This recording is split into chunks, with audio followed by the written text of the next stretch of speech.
चलिए जरा इसको समझते हैं। सबसे पहले पोल्ट्री यानी मुर्गी पालन। एक सवाल था रानीखेत बीमारी पर। इसे न्यूकासल डिजीज भी कहते हैं। क्यों? क्योंकि ये पहली बार इंग्लैंड की न्यूकासल अपॉन टाइन में पाई गई थी। ये एक आप कह सकते हैं काफी गंभीर वायरल बीमारी है। पैरामिक्सोवायरस टाइप 1 से होती है। और चिंता की बात यह है कि ये जूनोटिक है, मतलब जानवरों से इंसानों में भी फैल सकती है और बहुत तेजी से फैलती है। सोचिए पोल्ट्री फार्म्स के लिए कितना बड़ा खतरा है। अंडे देना कम, मुर्गियां सुस्त, दस्त और मृत्यु दर भी काफी ऊंची। बचाव के लिए तो देखिए वैक्सीनेशन ही मुख्य उपाय है, और साथ में साफ सफाई, मतलब सख्त बायोसिक्योरिटी। वैसे पोल्ट्री में और भी हैं, जैसे इन्फेक्शियस बर्सल डिजीज, आईबीडी कहते हैं इसे। ये छोटे चूजों में होती है।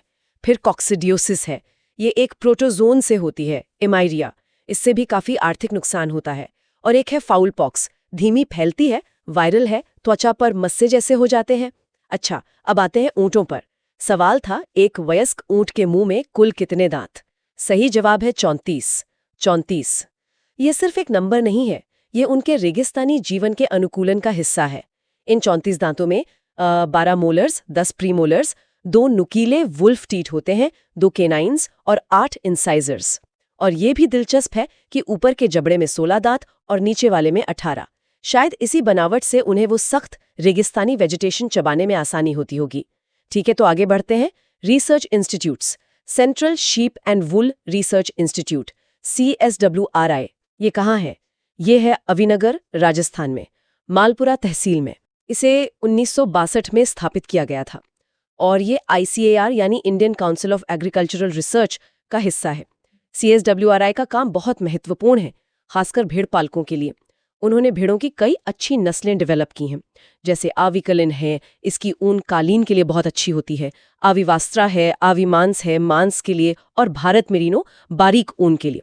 इसी तरह के और भी संस्थान हैं देश में, जैसे कैटल के लिए मेरठ में है, बफलोस के लिए हिसार हरियाणा में, गोट के लिए मखदूम यूपी में, और पोल्ट्री के लिए central avian research institute Bareilly में है।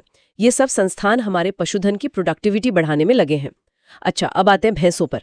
एक बहुत ही खास सवाल था, किस नस्ल की भैंस के सींग दराती जैसे, मतलब सिकल शेप के होते हैं? ये पहचान है गुजरात की सूरती नस्ल की। इसके और भी नाम है, तलाबदा, गुजराती। सींगों का आकार वो नस्ल पहचानने का एक अहम तरीका है। जैसे नीली रावी के सींग छोटे और एकदम कसकर मुड़े हुए होते हैं। मेहसाना, जो कि सुरती और मुर्रा की क्रॉस ब्रीड है, उसके सींग भी मुड़े हुए होते हैं, कुछ कुछ दराती जैसे। और मुर्रा, उसकी तो पहचान ही है वो जलेबी की तरह कसकर गोल घूमे हुए सींग। ये विशेषताएं सिर्फ देखने के लिए नहीं है, ये नस्ल की शुद्धता और उसके गुणों से जुड़ी होती हैं। और आखिर में थोड़ा दूध के विज्ञान पर बात करते हैं। दूध कितना शुद्ध है, ये कैसे पता करें? इसके लिए एक यंत्र आता है, लैक्टोमीटर। ये दूध का स्पेसिफिक ग्रेविटी मापता है, मतलब आपेक्षिक घनत्व। स्पेसिफिक ग्रेविटी निकालने का एक सूत्र भी है। जो करेक्टेड लैक्टोमीटर रीडिंग है, CLR, उसे 1000 से भाग दें और उसमें 1 जोड़ दें। जैसे मान लीजिए CLR 28 है, तो स्पेसिफिक ग्रेविटी होगा 28,000 + 1, यानी 1.028। गाय के दूध का सामान्य स्पेसिफिक ग्रेविटी होता है 1.028 से 1.030 तक, और भैंस के दूध का थोड़ा ज्यादा, 1.030 से 1.032 तक।